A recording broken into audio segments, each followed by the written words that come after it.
मी तुम्हाला आज चालण्याच्या 8 फायद्यांबाबत माहिती देणार आहे. तुम्ही म्हणाल, हे तर आम्हाला माहिती आहे, तू नवीन काय सांगणार आहे? हा व्हिडिओ पूर्ण पहा आणि मग तुम्हाला कळेल. चालण्याच्या सरप्राइझिंग बेनिफिटची माहिती तुम्हाला या व्हिडिओमधून मिळेल. स्मार्ट वॉच, स्टेप ट्रॅकर हे आल्यापासून आपला फोकस किती स्टेप चालतो यावर आहे. तज्ञांच्या माहितीनुसार स्टेप काउंटवर फोकस करू नका. दररोज 30 मिनिटं सलग चालल्याने शरीराला खूप फायदा होतो. चला जाणून घेऊया रोज 30 मिनिटं चालल्याने शरीराला होणारे महत्वाचे फायदे. मग चालण्याचे फायदे काय? 5,000 स्टेप्स, 10,000 स्टेप्स हे आकडे आपण रोज ऐकतो. खरं सांगू, मी देखील स्टेप्स मोजतो. काही दशकांपूर्वी प्रसिद्ध ग्रीक फिजिशियन हिपोक्रेट्स म्हणाला होता, चालणं हा एक सर्वोत्तम औषध आहे. हे वाक्य अनेक संशोधनातून आता खरं ठरतंय. चालल्याने हृदयाचं कार्य सुधारतं, वजन कमी होण्यास मदत होते, रक्तातील साखरेचं प्रमाण कमी होतं, रोगप्रतिकार शक्ती वाढते. चालण्याचे बरेच फायदे आहेत. आता ऐकूया चालण्याच्या काही सरप्राइझिंग बेनिफिट बद्दल जे तुम्हालाही माहिती नसतील. लठ्ठपणासाठी कारणीभूत जीन्सचा प्रभाव कमी होतो. तज्ञांच्या माहितीनुसार आपल्या शरीरात लठ्ठपणाला कारणीभूत काही जीन्स असतात. चालल्यामुळे या जीन्सचा शरीरावर होणारा प्रभाव कमी होतो. उदाहरणार्थ, काही लोक खूप डाएट फॉलो करतात, व्यायाम करतात, पण त्यांचं वजन काही केल्या कमी होत नाही किंवा कमी होतं आणि पुन्हा वाढतं. हे जीन्स पेशींमध्ये फॅट डिपॉझिट करत राहतात. चालण्याचा या जीन्सवर काय परिणाम होतो यावर हार्वर्ड विद्यापीठाच्या संशोधकांनी एक संशोधन केलं होतं. यात 12,000 लोकांचा समावेश करण्यात आला होता. संशोधकांच्या माहितीनुसार रोज 1 तास जर आपण चाललो तर लठ्ठपणासाठी कारणीभूत या जीन्सचा प्रभाव 50% कमी होतो असं आढळून आलंय. चॉकलेट आणि मिठाई खाण्याची इच्छा कमी होते. गोड कोणाला आवडत नाही? चॉकलेट, मिठाई, वा क्या बात आहे. गोडाचं क्रेविंग सर्वांना होतं, मलाही होतं. तज्ञांच्या माहितीनुसार दररोज चालल्याने गोड किंवा जंक खाण्याची आपली इच्छा ही खूप कमी होते. यामध्ये खूप जास्त कॅलरी आणि साखर असते, ज्यामुळे शरीराला नुकसान होतं. क्लिव्हलँड क्लिनिकने दिलेल्या माहितीनुसार संशोधनात आढळून आलंय की चालल्याने या गोष्टी खाण्याची तीव्र इच्छा कमी होते. भरपूर साखर असलेल्या गोष्टी कमी खाल्ल्या की वजन आपोआप कमी होण्यास मदत होते.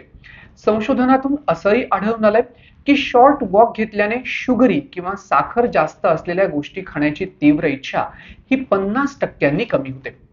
कॅन्सरचा धोका कमी होतो. महिलांनी ही गोष्ट खास करून ऐकावी. क्लिव्हलँड क्लिनिकच्या माहितीनुसार संशोधनात असं आढळून आलंय की आठवड्याला 2 ते 2.5 तास व्यायाम केल्यामुळे किंवा चालल्यामुळे colon, breast, kidney, liver, endometrial या कॅन्सरचा धोका कमी होतो. तर अमेरिकन कॅन्सर सोसायटीने दिलेल्या माहितीनुसार रोज 1 तास म्हणजे आठवड्याला 7 ते 8 तास चालल्याने ब्रेस्ट कॅन्सरचा धोका हा तब्बल 14% कमी होतो. चालल्याने रोगप्रतिकार शक्ती वाढण्यास मदत होते. क्लिव्हलँड क्लिनिकच्या माहितीनुसार चालल्यामुळे रक्तप्रवाह वाढतो, स्ट्रेस कमी होतो आणि रोगप्रतिकार शक्ती वाढते. यामुळे बॅक्टेरिया किंवा व्हायरसचा मुकाबला करण्यासाठी आपलं शरीर हे मजबूत होतं. British journal of sports medicine मध्ये छापलेल्या एका संशोधनात असं लिहिण्यात आलंय की दररोज चालणारे लोक थंडीच्या सीझन मध्येही कमी आजारी पडतात. रोज 30 मिनिटं रेग्युलर वॉक करणाऱ्यांना सर्दी कमी होते आणि अपर रेस्पिरेटरी किंवा श्वसन संस्थेचे आजार हे देखील कमी होतात. स्नायू आणि हाडं मजबूत होतात. दररोज चालल्यामुळे स्नायू आणि हाडं मजबूत होतात. पाय, हिप्स आणि लोअर बॅक साठी चालणं हे खूप फायदेशीर आहे. चालल्यामुळे कार्टिलेजमध्ये रक्तप्रवाह वाढतो, त्यामुळे स्नायू मजबूत होण्यास मदत मिळते. बोन डेन्सिटी वाढल्यामुळे ऑस्ट्रिओपोरोसिस सारख्या आजारांचा देखील आपल्याला धोका कमी होतो. तज्ञांच्या माहितीनुसार वय वाढत जाण्यासोबतच महिलांमध्ये ॲस्ट्रोजन कमी होऊ लागतं, त्यामुळे हाडं कमकुवत होऊ लागतात. चालल्यामुळे हाडं मजबूत होण्यास मदत मिळते. रोज चालल्यामुळे हाडांना ल्युब्रिकेशन मिळतं आणि ते मजबूत होतात. हृदयाचं कार्य सुधारतं. चालल्याने बॅड कोलेस्ट्रॉल कमी होतं आणि हृदयाचं कार्य सुधारतं. हृदयातून पंप करण्यात आलेलं ऑक्सिजन युक्त रक्त हे सर्व भागांपर्यंत पोहोचतं. हार्वर्डची संलग्न संस्था स्पॉल्डिन रिहॅबिलिटेशन नेटवर्क याच्या डॉक्टर लॉरेन एल्सन हार्वर्ड हेल्थच्या वेबसाईटवर माहिती देताना लिहितात की दररोज 20 ते 30 मिनिटं चालल्यामुळे हृदयरोगाचा धोका जवळपास 30% कमी होतो. वजन कमी होण्यास मदत. वेट लॉस साठी आपण अनेक पर्याय निवडतो, त्यामध्ये चालणं हा अत्यंत उत्तम आणि सोपा उपाय. चालण्यामुळे कॅलरीज बर्न होतात आणि त्यामुळे मेयो क्लिनिकच्या माहितीनुसार पहिला वीक, दुसरा वीक, तिसरा आठवडा, चौथा आठवडा असं हळूहळू चालणं वाढवत न्यावं.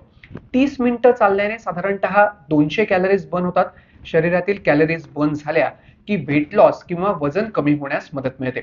तज्ञांच्या माहितीनुसार 30 मिनिटं आपण वॉक केला तर मेटाबॉलिझम बूस्ट होतं आणि पुढचे 12 तास याचा आपल्याला फायदा होतो. त्यामुळे हेल्दी डाएट आणि 30 मिनिटांचा वॉक हे वेट लॉस साठी अत्यंत उत्तम कॉम्बिनेशन आहे. पुढे रक्तातील साखरेचं प्रमाण कमी होण्यास देखील मदत मिळते. आपल्या रक्तातील साखरेचं प्रमाण हे सतत कमी जास्त होत असतं. साखरेचं प्रमाण हे सारखं असलं किंवा समतोल असलं की खूप तहान लागत नाही आणि काही खाल्ल्यानंतर थकल्यासारखं किंवा टायर्डनेस वाटत नाही. क्लिव्हलंड क्लिनिकने दिलेल्या माहितीनुसार संशोधनातून हे स्पष्ट झालंय की जेवल्यानंतर 2 ते 5 मिनिटं चालल्यामुळे रक्तातील साखरेचं प्रमाण हे कमी होण्यास मदत होते. आता कळलं जेवणानंतरची शतपावली ही आपल्यासाठी किती महत्वाची आहे. तर याबाबतच हैदराबादच्या अपोलो रुग्णालयाचे न्यूरोलॉजिस्ट डॉक्टर सुधीर कुमार हे सोशल मीडिया एक्स वर लिहितात.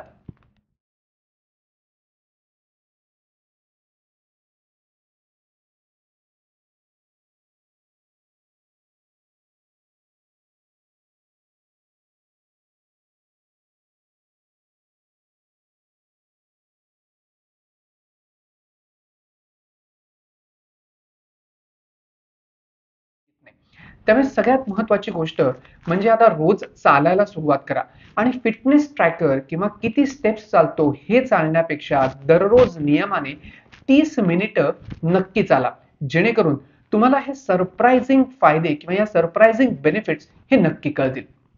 हा व्हिडिओ कसा वाटला हे नक्की कळवा. पाहत रहा तब्येत पाणी.